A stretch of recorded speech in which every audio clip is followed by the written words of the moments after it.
द्वापर युग का सबसे बड़ा दानी, जिसने जीवन भर दुख, छल, बेइज्जती और अधर्म का सामना किया। जी हाँ, आप सही समझ रहे हैं। मैं दानवीर कर्ण की बात कर रही हूँ, जिसे आज भी लोग उसकी पली हुई जाति यानी सूत पुत्र के नाम से नहीं, दानवीर के नाम से जानते हैं, सूर्य पुत्र के नाम से जानते हैं।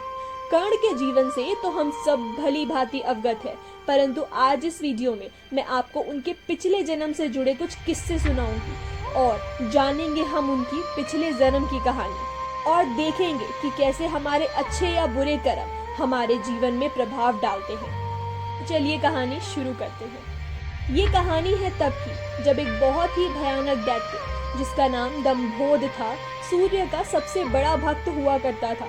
वह वर्षों तक सूर्य देव की आराधना तपस्या करता था।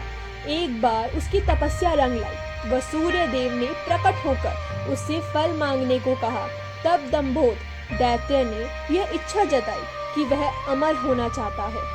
इस पर सूर्य देव ने कहा कि जीवन मरण एक अटल सत्य है, इस पर परमात्मा के सिवा कोई नहीं काबू कर सकता।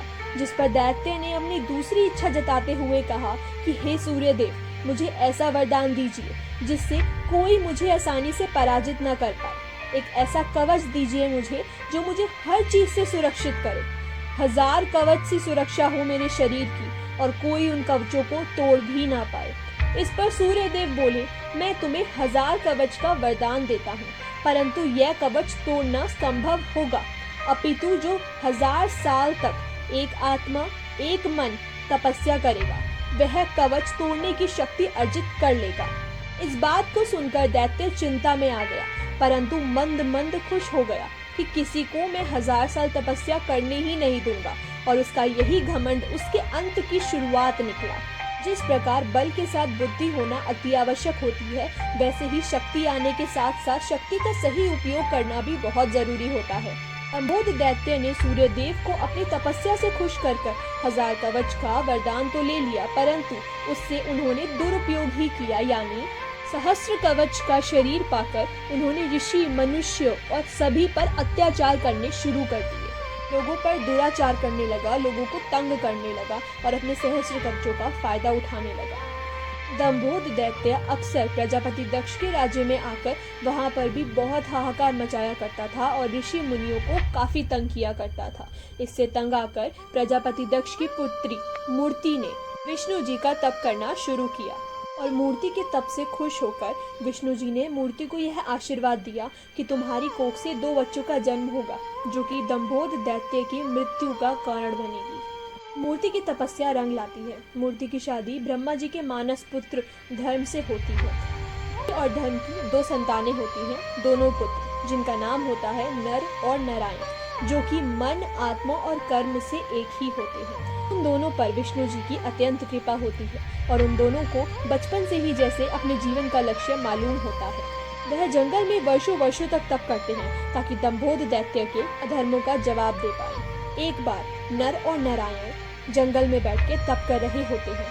तभी दंभोद दैत्य वहां आकर नर नारायण पर हमला करता है, यह सोचकर कि नर और नारायण की तपस्या अगर मैं यहीं पर खत्म कर दूंगा, तब ये वापस से 1000 साल की तपस्या में बैठेंगे और उससे पहले मैं इनकी मृत्यु कर दूंगा। परंतु यही उसकी सबसे बड़ी भूल होती है, क्योंकि नर और नारायण एक मन, एक आत्मा, एक कर्म वाले बच्चे होते हैं। यानी अगर वह दोनों मिलकर 500 साल की तपस्या करते हैं तो वह 1000 साल की तपस्या के बराबर मानी जाती है।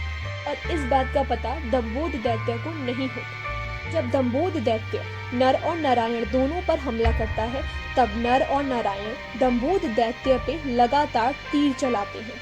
क्योंकि तीर चलाने से दंभोद दैत्य के 999 कवच वहीं टूट जाते हैं।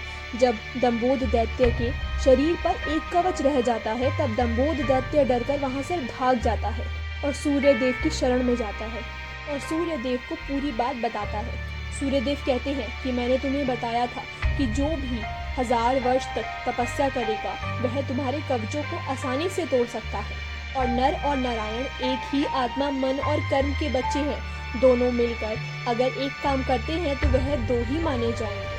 सुनकर दंभोद अत्यंत क्रोधित हो जाता है, परंतु उसी एक क्षण वहां पर दंभोद का पीछा करते करते नर और नारायण भी आ जाते हैं। नारायण वहां पर आकर सूर्यदेव से यह प्रार्थना करते हैं कि दंभोद को वह उसके हवाले कर दे।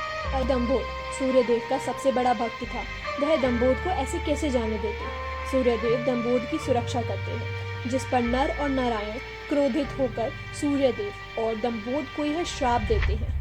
नर और नारायण कहते हैं कि दंभोद, तुम्हारा जन्म त्रेता युग में दोबारा होगा, इसी कवच को धारण करे हुए, और तुम्हारे पिता होंगे सूर्यदेव, जो कि असहाय होकर कभी भी तुम्हारी सुरक्षा नहीं कर पाएंगे। मैं नर और नारायण, हम दोनों भी मिलकर त्रेता युग में जन्म लेंगे तुम्हें मारने हेतु। और यही होता है, त्रेता युग में दंभोद दैत्य का जन्म उसी एक कवच को धारण करके सूर्य पुत्र यानी कर्ण के रूप में होता है, जो कि पूरी जीवन बहुत ही ज्यादा कष्ट सहता है, क्योंकि उसने अपने पुराने जीवन में, अपने पिछले जीवन में बहुत ही ज्यादा कष्ट और दुख दिए होते हैं दूसरे लोगों को, अपनी शक्ति का दुरुपयोग किया होता है।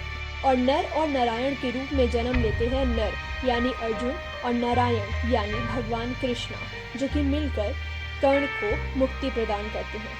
तो दोस्तों, यह थी दानवीर कर्ण के पिछले जन्म की कहानी। आपको कैसी लगी आप मुझे कमेंट सेक्शन में ज़रूर बताइएगा। और आज की कहानी से हमने एक चीज़ तो ज़रूर सीखी, आपने पिछले जन्म में कितने ही बुरे कर्म किए हैं, आपके इस जन्म के कर्म आपके लिए सर्वोपरि हैं। दानवीर कर्ण ने कितने ही दुख क्यों ना देखे हो, परंतु आज हम उनके नाम को किसी देव से कम नहीं पूछते।